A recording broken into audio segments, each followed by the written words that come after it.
Bilaspur railway zone को सर्वाधिक राजस्व देने वाले रायगढ़ रेलवे स्टेशन में यात्री सुविधा बढ़ाने के लिए कायाकल्प का काम किया जा रहा है।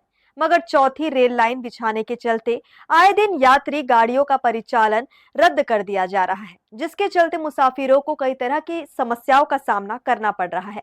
ऐसे में मंगलवार को ट्रेड यूनियन काउंसिल ने इन समस्याओं को लेकर स्टेशन मास्टर के माध्यम से बिलासपुर मंडल के मंडल रेल प्रबंधक को ज्ञापन सौंपा।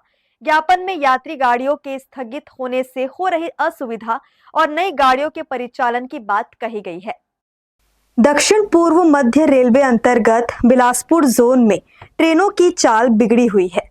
आए दिन किसी न किसी कारणवश यात्री ट्रेनों को कैंसिल कर दिया जा रहा है, जिसके चलते मुसाफिरों को काफी असुविधा का सामना करना पड़ रहा है।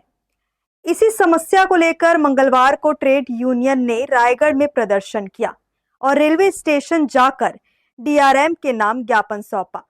ज्ञापन में बताया गया कि बिलासपुर झारसुगड़ा चौथी लाइन निर्माण के कारण कुल 27 ट्रेन में से 22 यात्री ट्रेनों को 31 अगस्त से 15 सितंबर तक रायगढ़ स्टेशन के लिए कैंसिल कर दिया गया है, जबकि मालगाड़ियों का परिचालन निर्बाध रूप से चालू है। वर्तमान में यात्री गाड़ी का मार्ग परिवर्तन कर दिया गया है। इससे यात्रियों को काफी असुविधा का सामना करना पड़ रहा है। दूरस्थ अंचल से आने वाले यात्री को अत्यधिक कठिनाइयों का सामना करना पड़ रहा है। ऐसे में ट्रेड यूनियन ने रायगढ़ से Bilaspur passenger, Bilaspur Raigarh Jharsuguda Gondia passenger, Gondia Jharsuguda passenger, Raigarh Gondia Janshatabdi और गोंदिया रायगढ़ जनशताब्दी एक्सप्रेस का परिचालन तत्काल प्रभाव से शुरू करने और रायगढ़ गोंडवाना एक्सप्रेस निजामुद्दीन से रायगढ़ गोंडवाना एक्सप्रेस को भी शुरू करने की मांग की है। देखिए, पहले से नोटिफिकेशन दिया गया था कि 4th लाइन कनेक्टिविटी के लिए कुछ गाड़ियां रद्द की जाएगी, कुछ गाड़ियां टर्मिनेट की जाएगी, जबकि गोंडवाना शताब्दी लोकल बिलासपुर तक आएगी, जेडीवी गोंदिया बिलासपुर तक। गाड़ियाँ 15 तारीख तक कैंसिल है, उसके बाद सब गाड़ियाँ चलेगी। टर्मिनल बनाने के लिए तो ऊपर लेवल की बात है, बात तो रखा गया है, उनको कंसिडरेशन कर रहे हैं। जब प्रॉपर सब कुछ सेट हो जाएगा, हो भी सकता है। कोयला गाड़ी चल रहा ना, ये उधर भी नहीं जा रहा है, झारसुगड़ा में काम हो रहा है, अपना बाजार नगर साइडिंग जा रहा है, एमटी गाड़ी वहाँ से लोड गाड़ी यहाँ जा रहा है। इधर बाहर से कहीं से ज़्यादा गाड़ी नहीं आ रहा, सब अपने साइडिंग के अंदर कहीं हो रहा है। जी हाँ, आज हमने ज्ञापन दिया है। आप देख रहे हैं कि 31 अगस्त से लेकर के 15 सितंबर तक के यात्री ट्रेन जो रायगढ़ से 27 ट्रेन चलती थी, उसमें 22 ट्रेन को कैंसिल कर दिया गया है। उसके अलावा 6 ट्रेनों का रूट डाइवर्ट कर दिया गया है। तो इतनी बड़ी लोगों को, यात्रियों को असुविधा हो रही है, इसलिए आज ये ज्ञापन दिया गया है।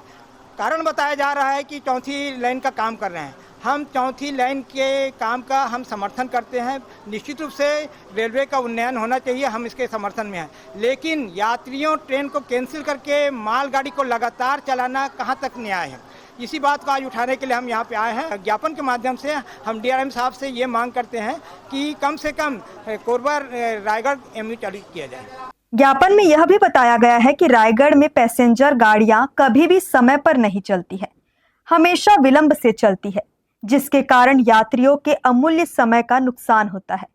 ऐसे में सभी गाड़ियां समय पर चले, रेलवे यह सुनिश्चित करे। ट्रेड यूनियन का कहना है कि तीसरी लाइन बनने के बाद रायगढ़ वासी यह अपेक्षा कर रहे थे कि तीसरी लाइन बनने के बाद नई गाड़ियों का परिचालन होगा, लेकिन ऐसा नहीं हुआ। लिहाजा उनकी मांग है कि रायगढ़ से कोरबा के लिए एक पैसेंजर ट्रेन का परिचालन सुनिश्चित किया जाए। वहीं वर्तमान में रायगढ़ रेलवे स्टेशन में स्टेशन परिसर का सौंदर्यीकरण और विस्तार का कार्य अत्यंत ही धीमी गति से चल रहा है, जिससे प्रतीत होता है कि निर्धारित अवधि में उक्त कार्य पूर्ण होना संभव नहीं है। ऐसे में निर्माण कार्यों में भी तेजी लाई जाए। हर्ष न्यूज के लिए प्रमोद यादव की रिपोर्ट।